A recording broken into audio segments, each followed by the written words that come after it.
an addict. So cool. You're sharing about the traditions now. We'll open with a moment of silence, followed by the we version of the Serenity Prayer. God, grant us the serenity to accept the things we cannot change, courage to change the things we can, and wisdom to know the difference. This is my first time chairing, so bear with me. Okay, first of all, I'd like to read, on the behalf of the Cabin Fever Prevention Convention Committee, we would like to thank you all for coming and for helping us show that no addict need ever die from the horrors of addiction. The hotel has gone to great lengths to provide us with a clean and friendly space for our convention. We as participants need to act responsibly to ensure a welcome return in the future. The convention committee asks that you please bear in mind that your conduct is a direct reflection of NA. Please keep in mind that not everyone wants to stay up all night. We need to have peace and quiet in the hallways between 11 p.m. and 8 a.m. and to try to keep the noise in the rooms to a minimum. There will be no gambling or sleeping in the hospitality room or other public areas of the hotel. Access to all cabin fever activities require you to wear your name badge. Individuals will be responsible for any damage done to their rooms. Checkout time is noon. Please use the trash cans and ashtrays. No pictures during meetings, and please ask at all other times. In keeping with our traditions and steps of NA, we ask that you use the NA language of recovery in all that you say at these meetings. That is, we refer to our time in the program as clean time or recovery. This is not done to be different or better than or controversial. This is done because in our first step, we have shifted the focus off the specific drug and onto the recovery process, leaving us with a single focus necessary for unity. Any labels which imply more than that one disease dilute the focus, and some of the unity called for in the first tradition is lost. In keeping with our 11th tradition, we did not feel it appropriate to invite media attention. However, there is always the possibility that they will show up. If you are approached by a member of the media, please refer them to the registration table. Andy, would you like to come up and read Who is an Addict, please? Yep. I'm Andy, and I'm an addict. Hi, Andy. Who is an addict? Most of us do not have to think twice about this question. We know. Our whole life and thinking was centered in drugs in one form or another. The getting and using and finding ways and means to get more. We live to use and use to live. Very simply, an addict is a man or woman whose life is controlled by drugs. We are people in the grip of a continuing and progressive illness whose ends are always the same: jails, institutions, and death. Thanks, Andy. I'd like for Kara to please read Why Are We Here?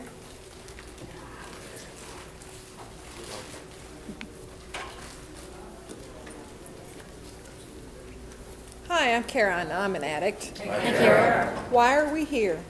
Before coming to the fellowship of NA, we could not manage our own lives. We could not live and enjoy life as other people do. We had to have something different, and we thought we had found it in drugs. We placed their use ahead of the welfare of our families, wives, husbands, and our children. We had to have drugs at all costs. We did many people great harm, but most of all, we harmed ourselves. Through our inability to accept personal responsibilities, we were actually creating our own problems. We seemed to be incapable of facing life on its own terms. Most of us realized that in our addiction we were slowly committing suicide. But addiction is such a cunning enemy of life, we had lost the power to do anything about it. Many of us ended up in jail or sought help through medicine, religion, and psychiatry. None of these methods was sufficient for us. Our disease always resurfaced or continued to progress until in desperation we sought help from each other in Narcotics Anonymous. After coming to NA, we realized we were sick people. We suffered from a disease from which there is no known cure. It can, however, be arrested at some point, and recovery is then possible. Thanks, Kara. And I've asked that Diane please come up to read how it works.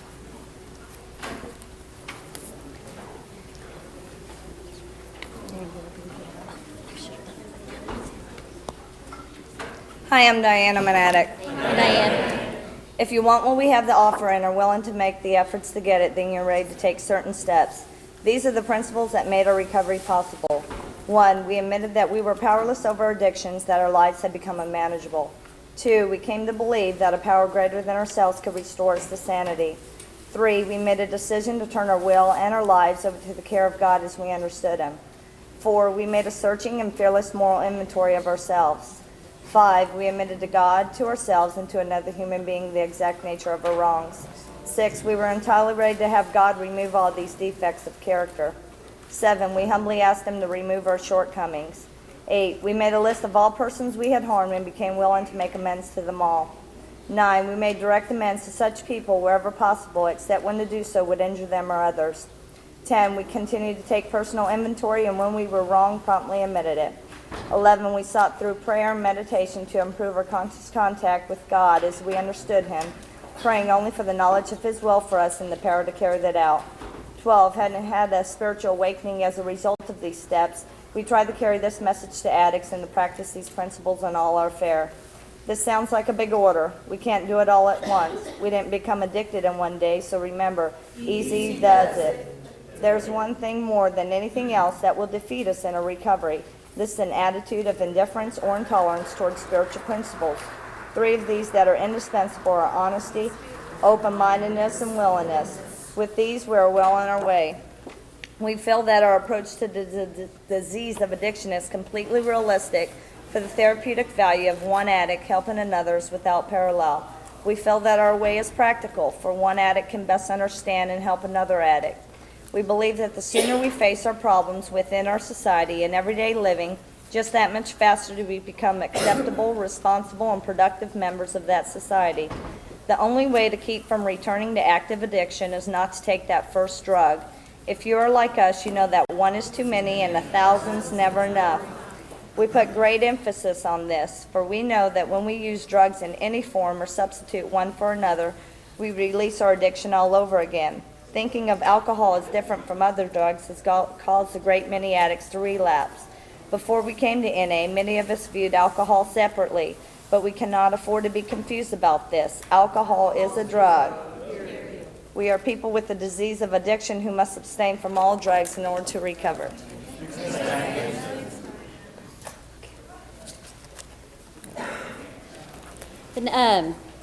The topic of this workshop is how the traditions apply to me and protect us.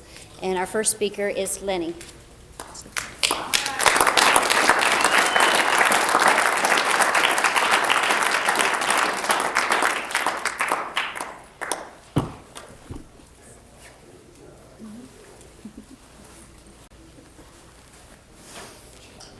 We'll sit.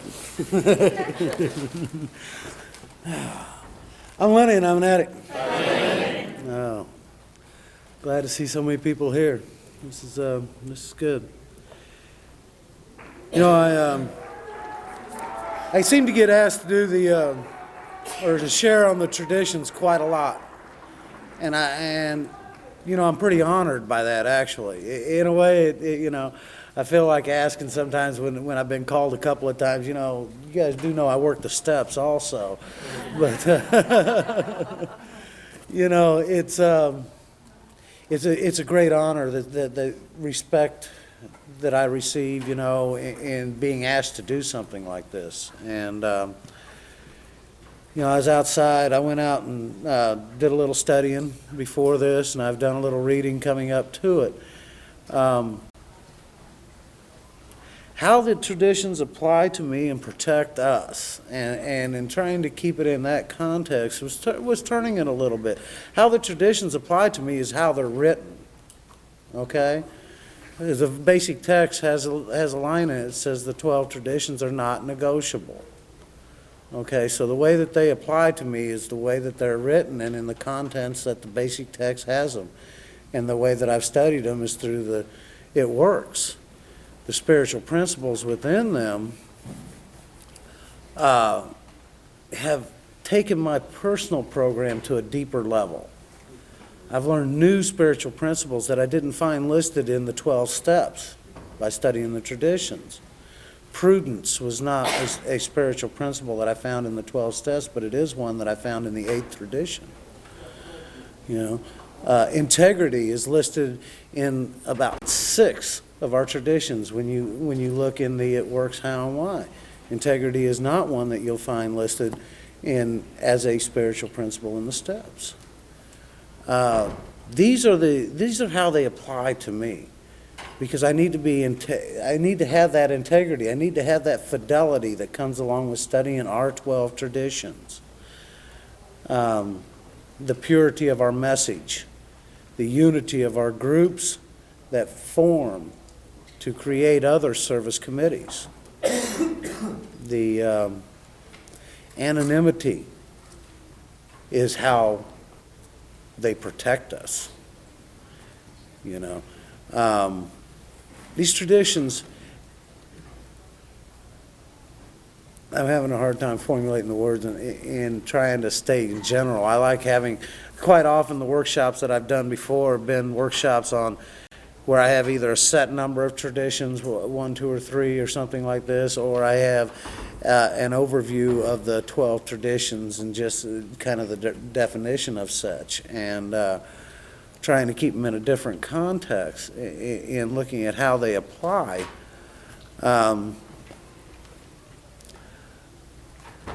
You know, the easiest way to put it, and I've got to go to the literature, I can't.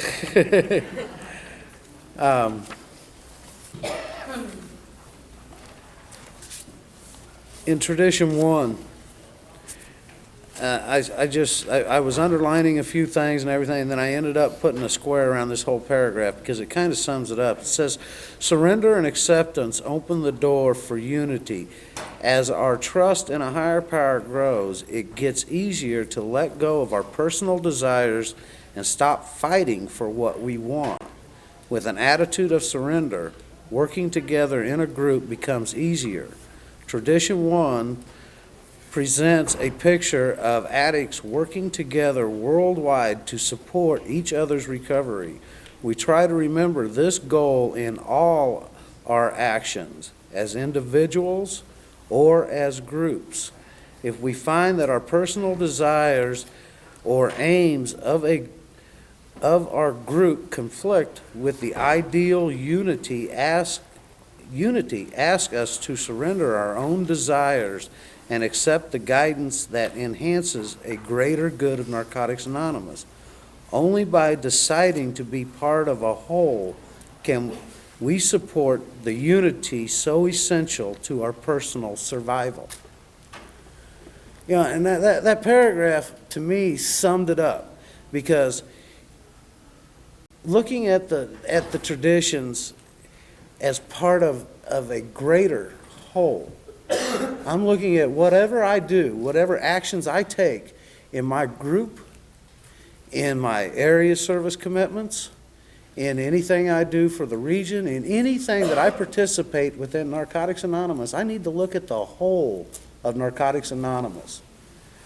I don't, you know, United Kansas City area has been my home for the last 9 years. I was out of there for 2, and before that I had 5 years in the United Kansas City area. So it's pretty much been my home since I got clean, between that and the mid-Missouri area. And as many problems as we've had in that area, and many of you sitting here have seen some of the things that have gone on, some of us have experienced it. But one of the things that I've always tried to do, and I know that some people don't look at it this way, is I try to think of Narcotics Anonymous as a worldwide fellowship.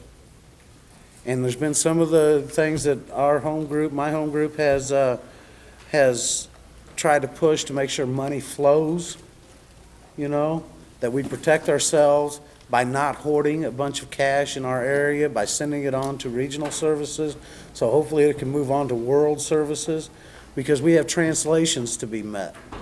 You know, Narcotics Anonymous, the NA doesn't stand for North America, okay? It is a worldwide fellowship.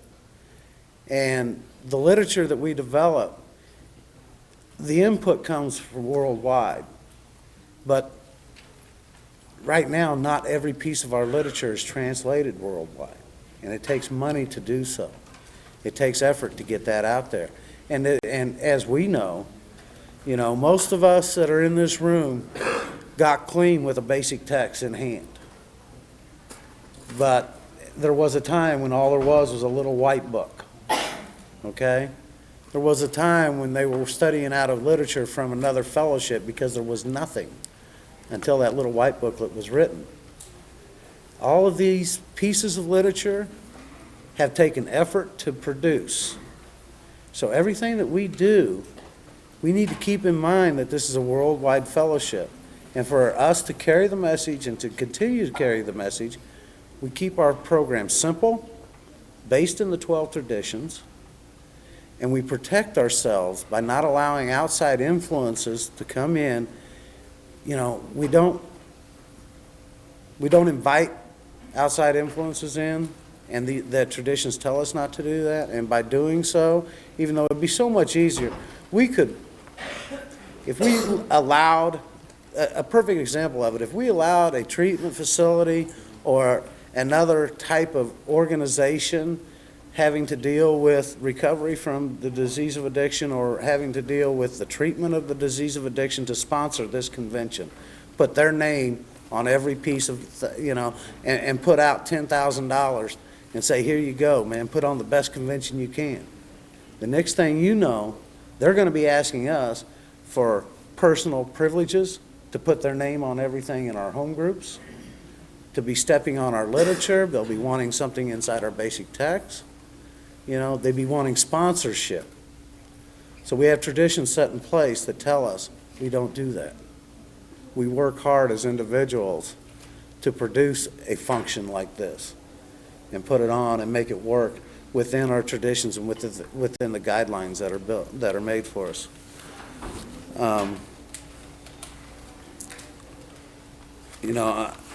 I look at this, to me, when I'm talking about the traditions and how they apply to me, I know that I've learned a lot of spiritual principles through them. I know that I've learned to walk a better life, but I also know that the traditions were written for the group. Okay? And by doing so, if our groups follow the traditions and the whole traditions, not picking and choosing which ones they want to follow or which half of which one they want to follow, we allow an openness, a freedom. Another great example of that to me is honesty. The honesty that I learned in the first step and being able to step out and say, okay, I don't like this. I don't feel good in this situation. This isn't right for me. It gave me a freedom to be able to walk away and do something different. Well, our groups have that same freedom.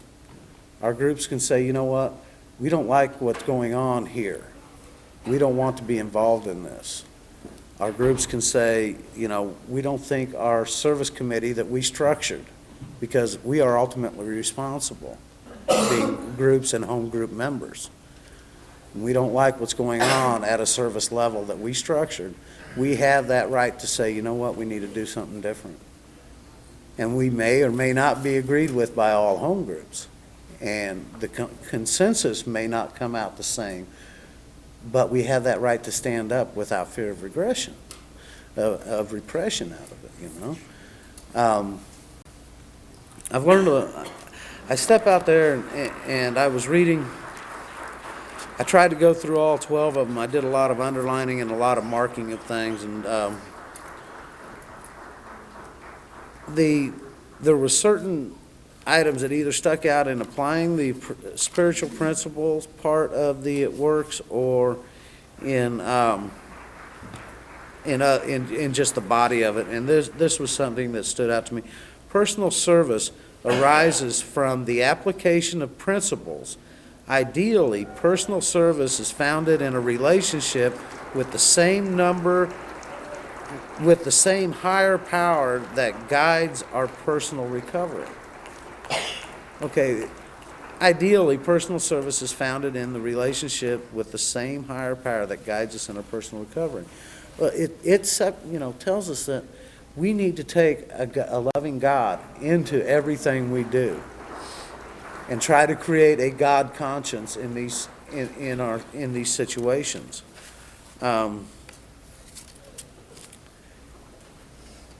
spiritual principles, again, that I found in here, two that stuck out to me in tradition two were dedication and fidelity. Okay. Dedication is pretty self-explanatory in the fact that, we're here, we're committed, we take on a responsibility, we follow it through. We're dedicated, but not only are we dedicated to that responsibility that we take, if we try to take our God into it and leave our personal conscience out of it, and when we take on a service commitment, that doesn't mean that it's our position, that it's my position, okay? It is our position. The groups still have a responsibility for the communication, to being involved. The individual members still have to be part of it to help that person along, because none of this can be done solely. One thing we find is that we elect a lot of people for a warm body to put into a position that maybe never has done this position before. And 3 months into it, when they're still floundering and we're not liking what we're hearing coming out of that committee, or we're not liking what we're hearing coming from that position, we start chastising them publicly at the area meeting and this kind of stuff. We lay into them because we think they need to be straightened out. Well, it wouldn't have hurt if we helped straighten them out from the moment that they were elected by giving them solid suggestions from our experienced members that keep coming back. I'm starting to see a few more of them in the United Kansas City area, but for a long time, I know of basically 2 to 3 of us with over 10 years that were there every month, that participated. And I'm not trying to pat myself on the back, but myself and Danny and a couple of others that were there, even without a position, we'd come and sit. And we did that for a reason. We did that because we might have something to add, and we might not. But at least we cared enough to be there. Trying to do that today. I mean, for this next year, I'm not really taking on anything, but I think, I'll probably make 8 of the area meetings over this next year. Not having a position held, it's just something that I feel each one of us as individuals need to be there, because we are ultimately responsible. Integrity is the consistent application of spiritual principles no matter what the circumstances. Our It Works tells us that. It tells us that no matter what the circumstances might be, no matter the fact that I may get, something might happen to me personally, it doesn't matter. So long as I'm following my spiritual principles and I'm doing the right thing in the conscience of the God of my understanding, I can't be wrong. Well, that's great. I put a marker with no underline. Not perfect. I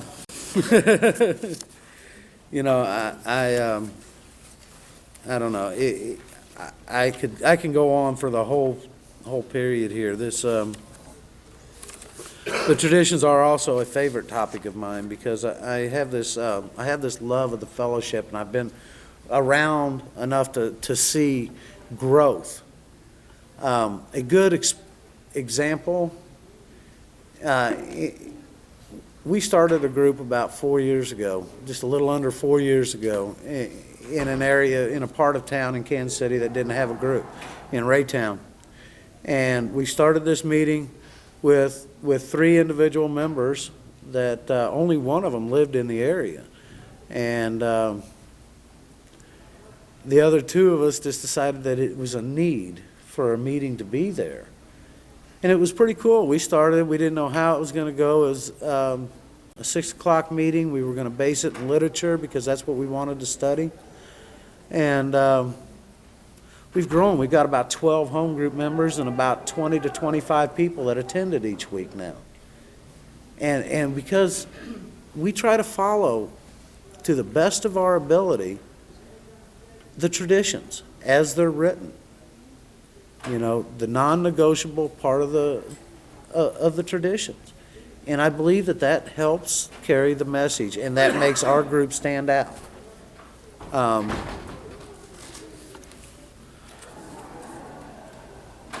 And I'm jumping around a little bit, I know. I don't want to go through all 12 of them because of the time restraint and everything. You know, some of my markers are gone. The group's responsibility does not end with the establishment of a board or committee to fulfill their service needs. In fact, it is only the beginning. As long as a committee remains active, the group should maintain familiarity with their affairs. Meaning that, you know, we don't just set something in place and hope that it follows through. You know, the traditions protect us because they tell us we need to be there. We are our own police. We are our own governors. We are our own leaders. You know, I think something that's little misinterpreted once in a while, and I don't know if I'm getting off base or not, just something that it's, in Narcotics Anonymous, we often say we have no leaders, but our traditions tell us we do. Okay, our leaders are but trusted servants. They do not govern. So we try not to make those type of decisions that could affect Narcotics Anonymous as a whole on our own. We use the traditions and we use the guidance of the people around us and the groups to guide us in those decisions. But we do have leaders that can step forward and accept responsibility for the actions taken of their subcommittees, of their area, of their group. Excuse me. That's why it would be utter chaos for all of us to walk in with a voting hand in the area, you know. I don't know how big the United Kansas City area is, maybe 1,000 addicts strong, if that, you know, maybe 700. To all of us to be able to get us all together would be one thing, but, you know, to be able to everybody vote would be another. And that's why we elect trusted servants. And they are our leaders. They do help us, guide us, hopefully in a spiritual direction. But they don't govern us. We don't, and there is a difference there. How are the traditions? I don't know. The traditions apply to me as a part of my whole program. I say there's spiritual principles in there. My sponsor told me when I called him, and I talk to my sponsor about any time that I'm going to get up and share and do something like this. And I asked him what he thinks about it, and he turned it right around to me. He says, "No, what do you think about it?" And I said, "Well, the traditions apply to the group, okay? They're not, you know, they're for us individuals to study and to participate in, but it's hard to take the traditions and actually use them in our everyday living because we have to make decisions on our own, not based on a group conscience quite often in our everyday living, you know? But the traditions are for the group. We have a set of concepts written for other service structures. They protect us by following them, by putting them in place and believing and trusting the process, not trying to ramrod a decision through. Our traditions should protect us from that driving personality that is the one that has his hand up in every topic at the area meeting and has the voice of opinion that he thinks is of the whole area coming from one person. Our traditions should protect us from that because they are based in the guidance of a higher power. And that higher power doesn't have a name. Almost slipped up there. Well, you know, because I know a few of them, and I've been that person. That's the thing about it. I have been that person sitting at the area meeting that every time a topic comes up, I think I've got the answer to it. You know? And I'm trying to learn a little more about that I'm not that person, because I can't have that.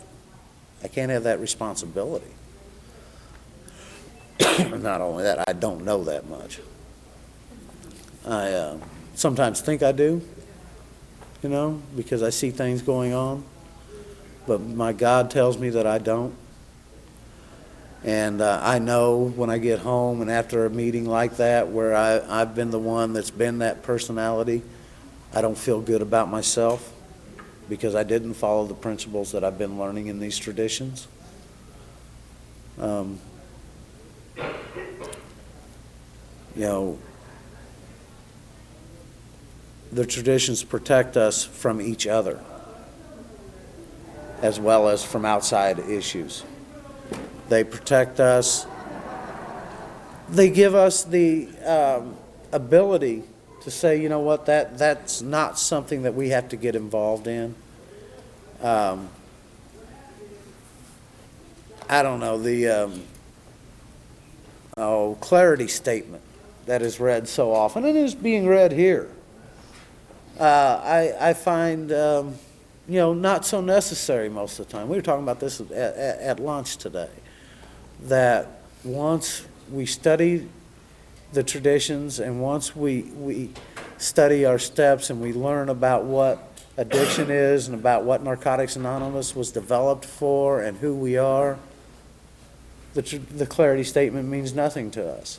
And for the newcomers that are coming in, they're not going to ruin our meeting unless we allow that to close our minds. You know, they will learn as they come. And we chase more people off by spilling the vinegar on them than attracting them by pouring out the honey for them. You know? Things like that, little things that a group can do, can do more harm than good. And we think, you know, we look at one tradition and we think that, you know, our clarity statement was based in that tradition, okay? Because we are Narcotics Anonymous, we must speak our language. Well, we will, okay? Who are involved and the people who have a passion about Narcotics Anonymous don't speak the language that's based in another fellowship. But we only learn that as we come around. Because I never stopped when somebody told me to stop. Okay? I didn't do that before I got clean, and I rarely do that now. You know, I have the hardest thing, and it's a little side issue. I bowl in a league, and I've got this little problem of drifting right on my approach, which throws my ball off a little bit. And I'm a pretty good bowler. I carry a 197 average, almost a 200 average. Okay, so I'm not that bad. It doesn't create a big problem. When people tell me to stop doing it, it pisses me off. I don't like to hear things about my bowling, okay, because I'm better than they are, most anybody around there, okay? Okay, but when I notice myself doing it, I get pissed off at me for doing it. Okay, it's easier to correct when I see it myself. Okay, that's what the traditions tell me. Okay, if I keep it in line with what I'm learning here, I don't have to ramrod this shit. Okay, it's self-explanatory. They apply to all of us. That's all I got.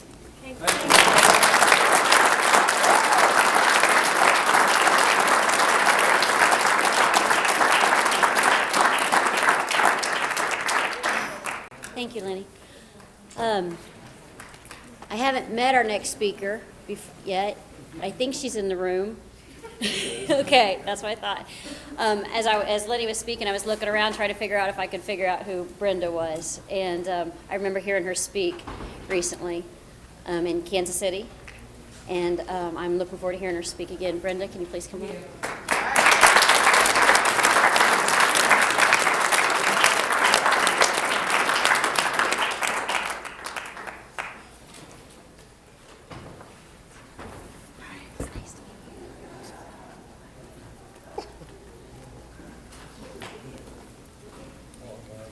My name is Brenda, and I'm an addict. And I'm gonna shake y'all up a little bit. I don't do nothing real easy and soft. I didn't get high easy and soft, and I don't recover easy and soft. I jump right in the middle, and I want all it has to give. And first of all, I'd like to take this moment to thank my higher power for an opportunity to be able to share my experience, strength, and hope anywhere clean. I got a call yesterday, getting ready to come here to cabin fever, and I was like, cabin fever, I'm getting ready to get away, and that's great, right? And I just made the decision to come a week ago because I just left Kansas City, and I said, I'm gonna take a break, I need to chill out, and so I talked to some people, and things just started happening, and in about 5 days, I made a decision that I was coming here. And so I'm getting ready to leave at the door. It's Friday afternoon. It's about 10 minutes to 10, because we're leaving at 10. So these are the people calling me, telling me to come on. They ready. And somebody on the end of the phone, I want to meet him, says, this is, I don't even remember his name. And can I speak to Brenda? I said, this is Brenda. I heard you coming to convention. I was like, huh? Cabin fever. And I said, huh? He said, oh, you coming to cabin fever? Sure, I'm coming to cabin fever. Matter of fact, I'm waiting on my ride. If if something happened, they canceled it or something. And he goes, no, we want you to share. I said, if I'd have left out the house 10 minutes before that, they wouldn't have caught me. Right? And that's just kind of like how things happen in my life. I don't plan a whole lot of things, and so I'm a firm believer that when my high power is working in my life, he's doing for me what I can't do for myself, and then I don't feel like I'm kind of control anything, and usually it runs a lot smoother. And so I just came on down, and I got here, and they told me what the topic was, how the 12 traditions apply to me and protect us. And when I first heard that, it's like, you do need protection from me. Right? Because I'm an addict. And what that means is I'm subject to change without notice. I suffer from a disease that manifests itself in ways that are antisociable. So I'm in a world of trouble unless I got something to protect you from me. When I first got clean, they told me, when I started to work the steps, they say the steps is to help you live with you so you can quit committing suicide. They said, we got a little something extra for you, because you really need some help. And I was like, so what's that? We got some traditions so you can keep from committing homicide. And I don't know about a lot of other people, but my struggle has always been in interactions, interpersonal relationships, period. I ain't never knew how to have none. I'm so self-centered, I think it's always about me.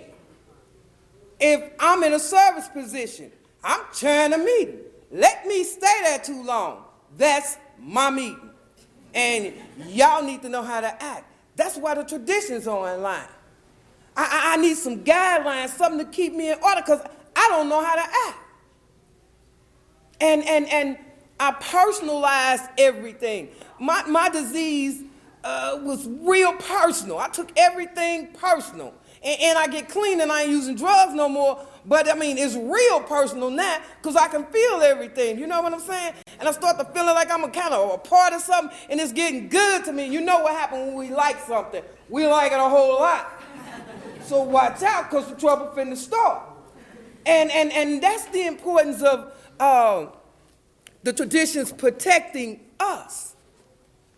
And I was going through the text, Let me find my glasses. And our traditions protect us from the internal and external forces that could destroy us. Destroy us.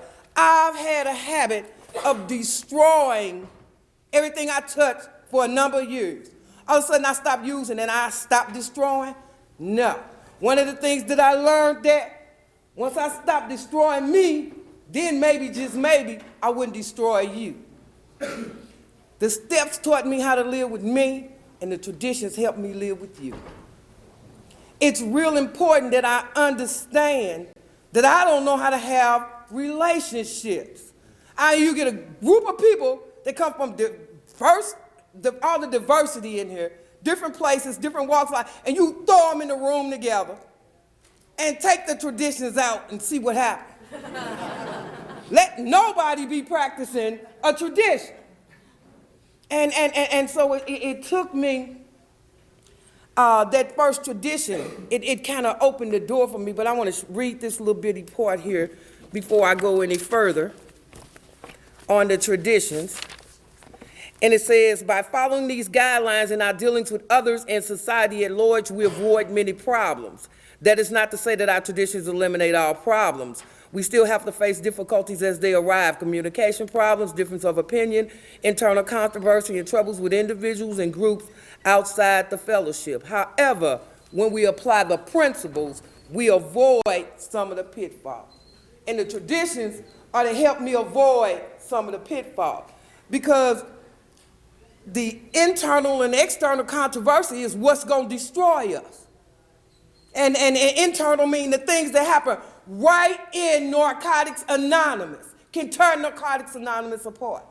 External are the outside issues like they're talking about. If we were to allow people to, if we didn't have our 7 traditions and people start donating and giving us stuff and allowing us to have our meetings in areas, and we didn't take responsibility for ourselves.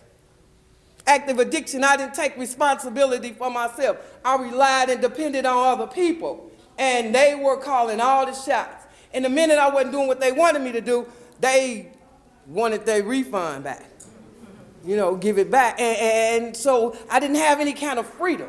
And what the traditions does, they kind of give me some freedom. I'm going to start with the first tradition.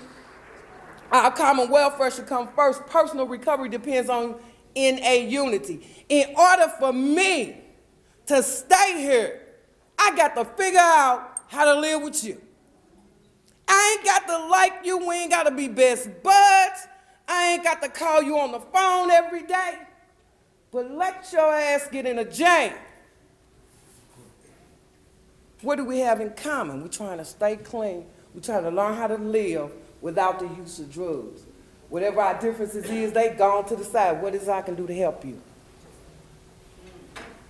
What can I do to help you? You don't even like me. That's okay. I might not like your personality, but as an addict, I love you. There's not an addict in this room that I do not love. I've been from state to state, every city to city, all over our area. I'll go anywhere Narcotics Anonymous called me. I'm a firm believer that our diversity is our strength. I don't believe in a black or a white or a Mexican or a Jew, nothing.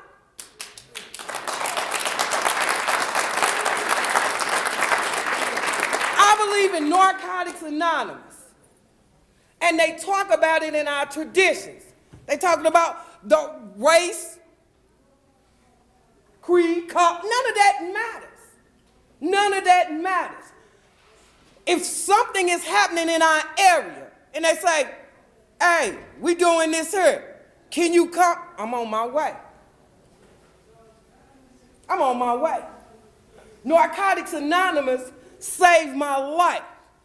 For a dying, desperate addict to be able to live, breathe, sleep, make a few decisions, put on a few clothes, and not be trapped and controlled by a disease that was destroying her.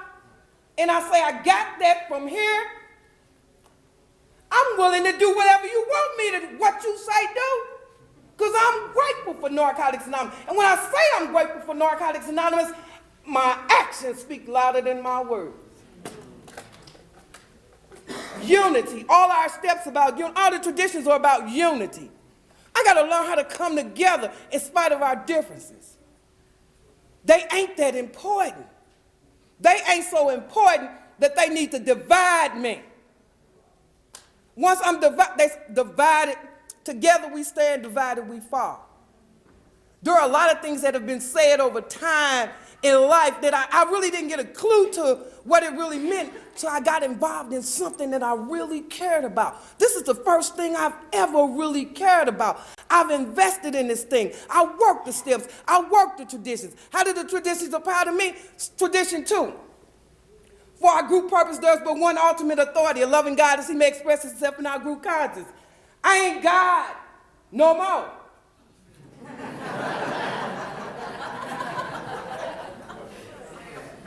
I got a conscience now, right? Even when I want to play God, that ain't you, Brenda. And see, one of the things that I learned about recovery in this process of recovery, the change that started to take place in my life, it occurs at one level, then another level, and then another level. And what I started to realize, excuse me, when they talked about for our group purpose, you got a group of people, and I said in one of the traditions, I think the first tradition, usually what's best for the group is best for the individual. I heard somebody, people like, can you personalize that? Because I'm a firm believer of personalize. I personalize the steps. I personalize the traditions. When I came in here and they were talking about traditions, the steps, I'm just trying to stay alive. But as I start to stay alive, I start to realize that I might be alive, but I can carry the message to the penitentiary because I'm going to kill somebody up in here, right? I had a sponsor that said, baby, when you came here, did you hear what I said? She said, I told you the steps to keep you from killing you. We don't want you killing us either. Please work the traditions. And in the process of doing that, and I got to the group level, what's best for the group is usually best for the individual. My way ain't necessarily got to be the right way. It ain't got to be the wrong way either. Just a different way. What's wrong with different? I ran around for years, trapped in a body, controlled by a mind that didn't give a damn. My mind was not my friend. Everything it told me to do, I did, and look where it landed me. I ain't got no business making none of these great decisions on my own. I don't care how long I've been clean. For our group purpose, there's but one ultimate authority, and that's the spirit when it comes together. When we come together as a group, when we circle up, that's where the unity comes from. That's where the conscience comes from. That spirit. This is a spiritual, not religious program. And spirit carries a whole lot of more weight to me than religion. And if I offend some of you all, it ain't personal. It might have a personal effect. Religion didn't get me clean. Spirituality got me clean. It was a concept that I could relate to. It was not unrealistic. I had to learn how to look at these traditions the same way I looked at the steps, because I was here for a while and not applying the traditions had me with enemies on every block. I don't like them people in that meeting over there, and I heard her at the ASC and they did, right? And one of the things that I realized is I can't recover without you all. I can't recover by myself. My area can't recover by itself. We need the collective views of us all. They said our diversity is our strength. The more diverse we are, the stronger we are. I had a little clever thing when I got here. The wider the base, the higher the point of freedom. And initially when I heard that, I didn't get it. But not too long ago, I was in a dilemma. And everybody in my area had put me someplace that I didn't need to be. And I was so high up here that my inability to ask for help from somewhere else had locked me in a corner that I wasn't going to come out of clean. The people that had put me up here couldn't reach me. They had me too high. I couldn't reach them because I'm up there too high. And I started to apply some of the principles in the tradition. And the wider the base, the higher the point of freedom. I made a conscious decision at that point. I will never be stuck in one area again. I'd been to conventions. I'd been everywhere, but I did not unite with the people. I speak, hug you, pass on by you, but man, I was in a world of trouble, and nobody in my little area could help me. I had to step outside of my area and get the help that I needed. You don't know where your help gonna come from. I can't afford to isolate myself or make a decision that I'm only gonna do certain things in certain people. I went out of my area and I told these people I got all this time clean and I'm about to lose my mind. I feel like I want to go jump off a building and I can't tell these people, and I'm telling them and they say, you got all the answers. You can figure that out. Go and work that on. You know what I'm saying? And my common welfare was being threatened. I needed some help and I wasn't getting it. And I'm one of these old strange people. I made it through that situation and I had to go outside of my area and get some help, and I got some help. And them people accepted me just like I was. I felt like a newcomer with double-digit clean time. But them people accepted me just like I was. See, they wasn't caught up on my image of who I was supposed to be and who all I was sponsoring and where I shared it and all that. They seen a suffering addict. Our primary purpose is to carry the message to the addict who still suffers. That can be me at any given day, depending on what's happening in my life. And my higher power used these people in this particular area to reach out to me because I couldn't get it in my immediate area right where I was. And they restored me back to sanity. And once they restored me to sanity, I went back to my area and I told them, if I had used or left here and did something crazy, don't let me use. I said, I'd have came back and found all of y'all. I know where you live, how much money you got, I'd have got you. You know what I'm saying? Don't ever leave me out on a limb like that. We need each other. We each other's ears and eyes. The only requirement for membership is a desire to stop using. That means if the only requirement for membership is a desire to stop using, I ain't got to act, talk, be, whatever it is you think I should be, where you think I should be at, how high you done put me, ain't got nothing to do with me. I still have a right to be here. If I don't meet your expectations, I still got a right to come in this room and recover. Can you love me just like I am? They say the only thing I need is a desire. If I'm coming up in these rooms, I don't care how crazy I talk. I don't care how crazy I'm looking. I don't care how many times I've been in and out. If I'm steady coming back, I got a desire.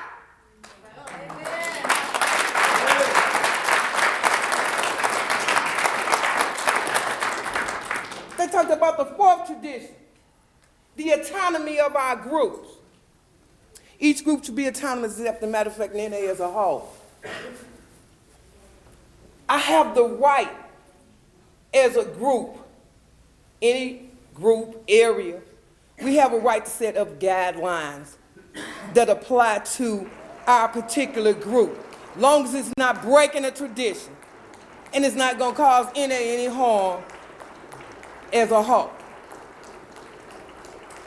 In that same tradition, it talks about at some point we can let certain people govern and take over. Their personalities become so strong, it can take over the group.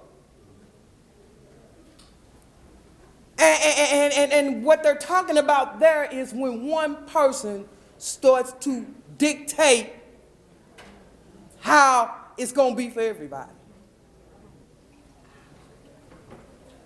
I got a right to my own opinion, even if it differs from yours. I had a sponsor. We were doing some service work. She voted one way, I voted another. Didn't mean I didn't love her. Didn't mean she wasn't my sponsor no more. We had different opinions. It's okay. I'm not a carbon copy of anything or anybody. I've learned to get some identity here. I've learned how to step up to the plate, make some decisions for myself based on the guidelines that are put in front of me, and I'm learning. I'm learning how to stand up. I'm learning how to show up. The traditions have taught me how to get in line, become a part of something, learn how to be involved in it, and how to follow some rules. Simple rules and guidelines some most addicts ain't never had in their life, and I'm speaking for me, never had. So now I got a set of rules and I got a set of guidelines, and I'm learning to be more responsible. And what I'm realizing is the better I get at practicing these principles in all of my affairs, in my personal recovery with the 12 steps, the more important my relationship with you all becomes. It ain't like I'm over hearing y'all out there no more. So now I know how I need to learn how to come together with you all.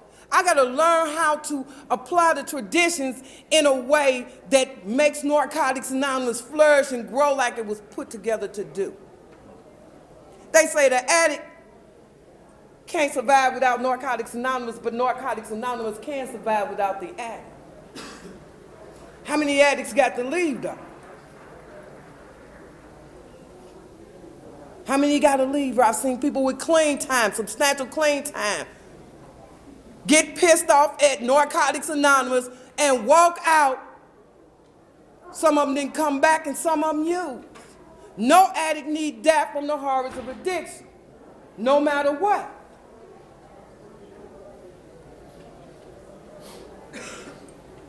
That sixth tradition.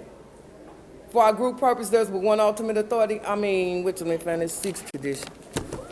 Trying to run with you a little bit right here. An NA group ought never endorse, finance, or lend the NA name to any related facility or outside enterprise lest problems, money, property, or prestige divert us from our primary purpose. That's real ugly right there. For real. If you really know what it means. Because what has happened on countless occasions, I done seen addicts that let money, property, and prestige divert them from their primary purpose. All of a sudden, I got a title, I got a job, I done accumulated some things, and I'm too damn busy. Now you gotta wait. I'll do it if I can, I'll get around to it. One of the things that I found out about prestige is I can get so pumped up in myself and my ego will start telling me again, I got all the answers. I really don't need y'all. And y'all ain't doing shit my way, no way. And I'm on my way out of here. But I don't know it because I'm pumped up so high and they ought to put me way up here or I'm way up here on my own. And what's happening is I'm tilting over the damn side and ain't nobody to catch me. Because I done got some things now. I done got the house, the car, the man, the job. Life looks pretty good. I done called the shots for a few 24 hours. People to start acknowledging who I am. And then I got a little something. And all of a sudden, I'm too busy. I'm going back to school. I'm going on vacation. Me and my husband are doing this. I'm really into the none of that stuff was possible before Narcotics Anonymous. How do I keep it without Narcotics Anonymous? And I'm going to show on this seventh tradition, and then I'm going to go somewhere. Y'all call me up and ask me to speak. Y'all shouldn't ask me to speak, because y'all probably going to be mad at me when I get to this last little part over here. But I'm going to say this about the seventh tradition. we're fully self-supporting, declining outside contributions. And basically, what that's saying is we have a little basket we pass around. And that's so we can be fully self-supporting. So can't nobody else come in and take over our meetings and start writing new rules and guidelines that we got to follow, or tell us y'all can only have meetings 1 day a week instead of 2. Or tell us y'all meetings are too big, you got to cut them down, and I only want a certain character of people there, or you can't bring them there. It eliminates all the controversy from outside people. I apply that to my personal life. I was able to look, fully self-supporting, declining outside contributions. I remember I was going through a financial struggle, and I was telling this addict, I'm like really having a hard time here, and I don't want to ask nobody, and I'm one of them people that don't ask that much. And not only do I not ask like financially, I don't ask sometimes when I'm in need of help in other areas. Like really need to be restored to some damn sanity, right? Too crazy to reach out and ask for help. The inability to tell the damn truth, right? And so I'll go on and I'll continue on in this insanity, and my life is becoming more and more unmanageable. And then finally, out of desperation is what got me. Sometimes I gotta get back to desperation before I get right back on the right page. And I'm real grateful that I don't have to fall all the way off. But through my inability to ask for what it was that I needed, some addict restored me to sanity and said, ask somebody, you didn't help a lot of people out. And I asked this addict, I said, I'm trying to get to this convention, and I made the commitment, and I didn't know I was gonna be able to work when it happened, and I really need a ride up, could you help me? And they said, well, I can't, but let me call a couple other people and see if maybe somebody can. And they called around, and she called me back, and she said, I didn't get it. I said, huh? She said, I really didn't get it. I know you, I respect you, and I it didn't make any sense to me. And instead of going through any controversy with this individual, I said, let me call you. And so she called me, she says, this addict told me I wouldn't mind taking Brenda in, but she ain't fully self-supporting. Man, if I didn't, now you talking about needing some traditions and steps in your life when you're in a desperate state, when you're in trouble, when you're reaching out for help, and an addict makes a decision based on where they done put you and how they think you should be, they won't help you. Where's the unity in that? Where's the common welfare in that? And a lot of times we get caught up, we take little parts, and I think Lenny said it, we take little parts of the traditions or part of the steps, and we manipulate and we twist them around, and we harm people. And what I found out in this process, when I hurt you, I actually hurt me. And when I help you, I help me. The traditions protect us from the internal and external controversies that could destroy us. Sometimes the internal controversy is inside the individual. Sometimes they going through turmoil and they ain't got the ability to ask for help. Sometimes they don't even know how to treat you because they don't know how to treat them. Right? And so the controversy that's going on inside of them, I have to learn how to not let it spill all over everybody else. Because I want to get mad at Narcotics and Anonymous and say, I've been around this sucker all these years, sponsoring people all over the world, sharing all over the country. Oh, tell me about self-support? I had an attitude. And also now I want to blame Narcotics Anonymous, and it wasn't Narcotics Anonymous. It was one individual's internal controversy. I've got to learn how to apply these traditions in my life, not quote words I hear other people say, not listen to somebody else's opinion. Everything works individually. If I internalize it, that means I got my own personal understanding of it, not somebody else's, which might tell or half the truth and might not tell none of it. I realize that we got fractured personalities here. It depends on what side of the bed I get out on that day, what you gonna get. For real. I'd like to be a whole lot better. I would like to be so spiritual I gravitate over to me. But the reality of it is, that ain't true. I live in reality. Some days I have some bad days. And it ain't personal, but it might have a personal effect. But if I'm applying these traditions in my life, then I'm able to look at the whole. I'm able to look at the whole. What's best for the group is usually best for the individual. Our common welfare should come first. For our group purpose, there's but one ultimate authority. The only requirement for membership is a desire to stop using. You ain't gotta act, think, and do what I think you should do. The autonomy of the group. They can make their own decisions. They don't need your damn permission. And like I said, I just wanted to roughly go through those there because they asked, I wasn't expecting this, and I'm gonna take this opportunity, and I think Lenny said it earlier that he was reading in there in that first tradition, and it was saying something about when you put in a position and God got you there, and it's usually, if you didn't plan it, it was a God thing, and that's kind of like how it rolls, right? And that's where I'm at. I have a real problem with what's happening in our area right now. Like I said, I've been to Kansas City, St. Joseph. I've been everywhere. Everywhere in our area. St. Joe, everywhere. Wherever they call, I'm there. And what I see now is a division in our area, and I'm not okay with it. I'm not okay with it. Smyrna has been Smyrna, and it's always going to be Smyrna. Cabin fever has been cabin fever, and it's always going to be cabin fever. Camp Vention has been Camp Vention, and it's always going to be Camp Vention.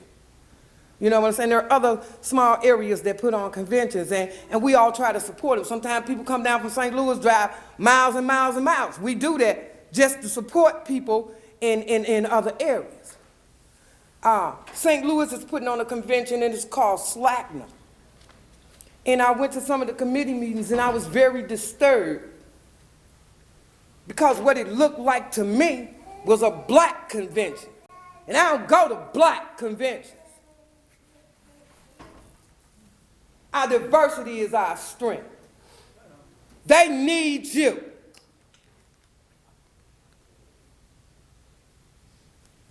Our area has grown in leaps and bounds. And it's done that because the unity that we've started to develop with each other. I don't let somebody's personal opinion or their personality, and we talking the 12th tradition. I don't let your personality stop me from doing what I know is right, in spite of what you're doing. Because what I done just did was gave you control of my life again. You talked about integrity, Lenny. I got some, and it won't be compromised for nobody. I stand for what I believe. If you don't stand for something, you'll fall for any damn thing. Can't nobody come tell me, I was talking to this addict, and he said, well, I didn't get on the committee because they told me nobody outside of the St. Louis area could do. I say, stop. He got some satchel clean, got more clean time than me. I said, your ass was here when I got here. You know, if I know better, I know you know better. Now, what's the exact nature? And that's what we got to look at. What's the exact nature, for real? And it's your exact nature, that little personal thing you got going, bigger than Narcotics Anonymous. For a place that I say saved my life. I can let a personality of somebody divert me from my primary purpose. What's our primary purpose? To carry the message to the addict who still suffering. Wherever that suffering is.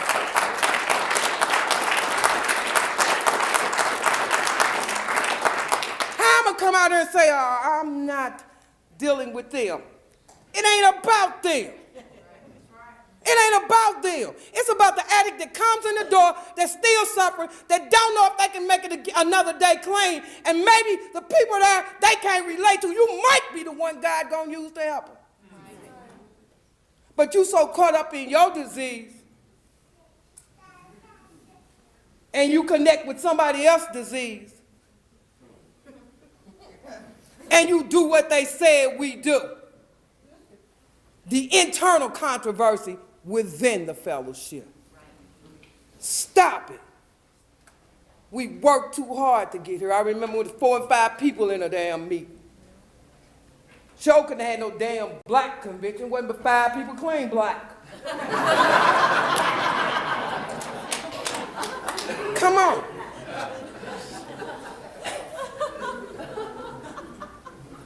We came together. Y'all helped us stay clean. Y'all taught us how to stay clean. There are other addicts that's going to come in the door that's going to feel like I felt when I got here, and they're going to need you because you might be the one that's able to help them. It might not be that person over there that's got all that prestige and all that power. They may need a dose of humility, and you might be the one to give it to them. Addicts are still dying. You talk about unity in Narcotics Anonymous. Practice it.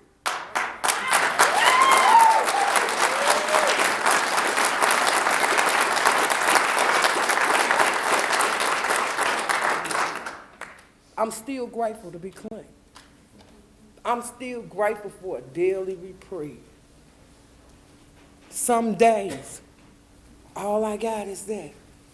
Because my disease still attacked me and tell me you ain't shit. What you did wasn't shit. And you ain't gonna be shit. And I get on a shit spring. And I need to be restored to sanity, and I might not be able to get this person. I might have to travel on down, like I told you, that wider base. And I might need you to be there just for me. I might be able to look up and see your face and say, thank you, God. You give me hope, just your presence. The spirit of a power greater than me, shining through you, giving me hope. There are desperate addicts still dying. Don't let the controversy and the confusion cause another addict to walk back out the door, never to return. We need each other. The traditions are about the unity. They're about the protection that you get when you practice the traditions. You want to know how to get somebody up off of you? Practice the traditions. Read them, learn them. Learn which part you really play up in here. I learned how to stop letting people feed me what they want me to have and telling me that's what I should have had anyway.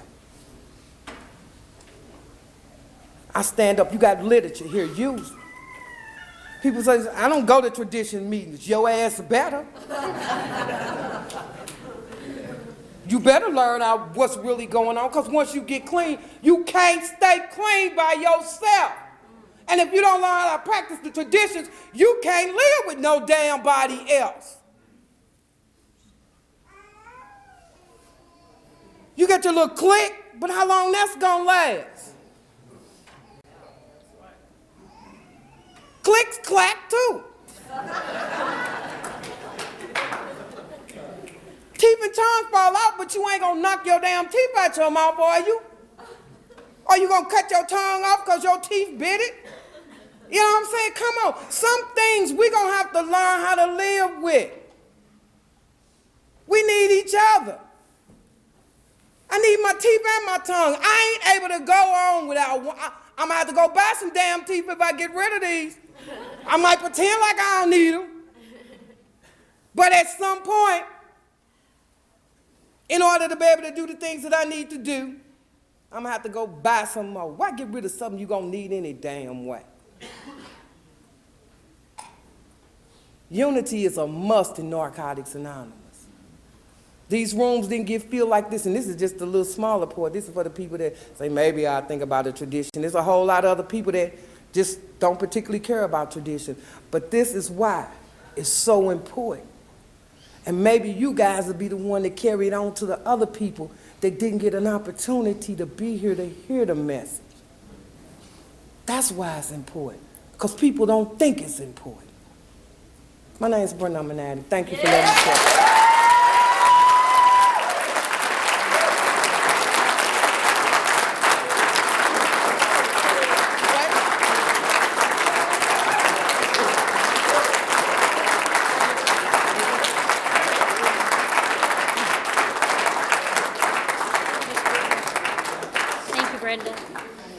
We'll circle up and close.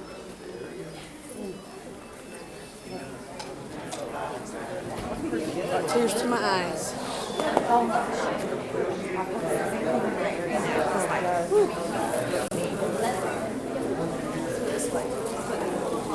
More on the circle.